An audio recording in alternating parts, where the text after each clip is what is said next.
If you're struggling with knee pain that just won't quit, maybe it's after ACL surgery, or you're doing all the quad stretches and leg extensions, but your knees still feel cramped, tight, and locked up, here's the thing that most people miss. It might not be your quads at all. It might be a rotational issue with your tibia.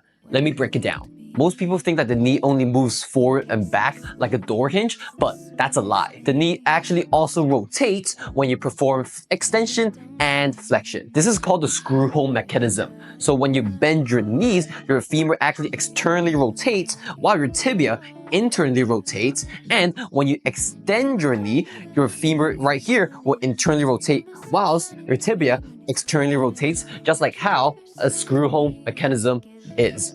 If you don't have this rotation in your tibia or in your femur, this means the knee will fight itself, and that means it will lead to pain, tightness, and poor movement. Now that we know that rotation matters, here are 3 ways to restore tibial internal rotation and unlock your knee.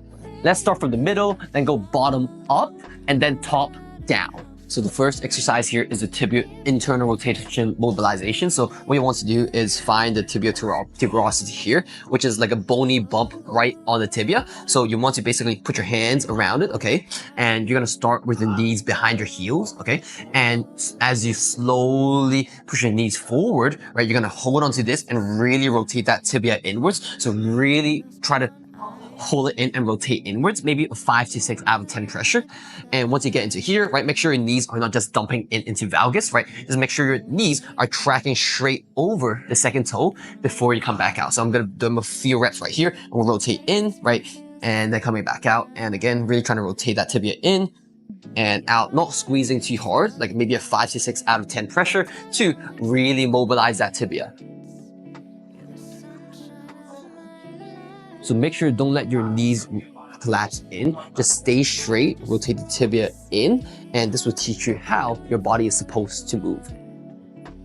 Next one here is the banded tibial internal rotation actively. So what you're going to do is find a resistance band. You're going to go from outwards, right, and wrap around from outwards to inwards. And from here, you're just going to find a kettlebell or something heavy that you can lock in.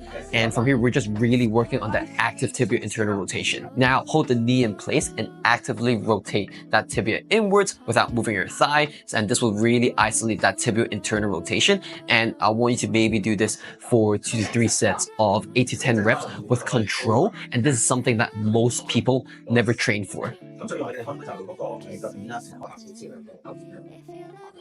And for the third exercise here is really teaching how to perform foot pronation, which is coming from the bottoms up approach. If your foot doesn't move well, your knee will start to compensate. Quick interruption here. If you're getting bumped off the ball, can't hold your ground, and deep down you know you're not athletic enough, this ends now. Grab the free 3-week system that builds real bounce, strength, and defense. Test it with pros, link is below, and back to the video. So for this drill, you just really want to start with your knees behind ankles, and from here, you're just slowly driving that knee forward, shifting your hips forward.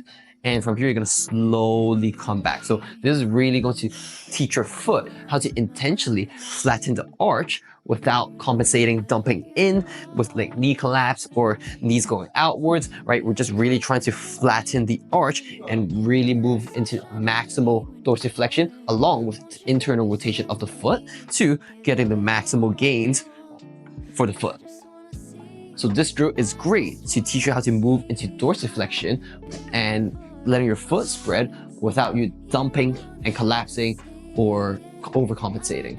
So you're really waking up your foot bones, really teaching pressure flow going from the outside of the heel towards the big toe of the base of the first toe, and teaching how to really let that tibia internally rotate, which could help with your cranky knees. And now finally, let's go with the tops down approach. So if you don't have hip internal rotation, this will really limit your knee to also internally rotate, which could be limiting your knee ranges of motion because it's going to cause a chain effect from your hips not being able to internally rotate. Then your femur can't do so, and now your tibia can't do that motion, which is going to help flex your knees. So what I really like to do is teaching my clients or patients with this kickstand hinge. So you want to put a foot down right in the quarter squats, balance a single leg. And from here, you're just going to gently touch that back foot on the floor with your toes. So if I want to take off this foot at any point during this exercise, I could actually do so. And most people, this is a very common mistake, is that most people put a lot of weight onto their back foot. So once we're here, right,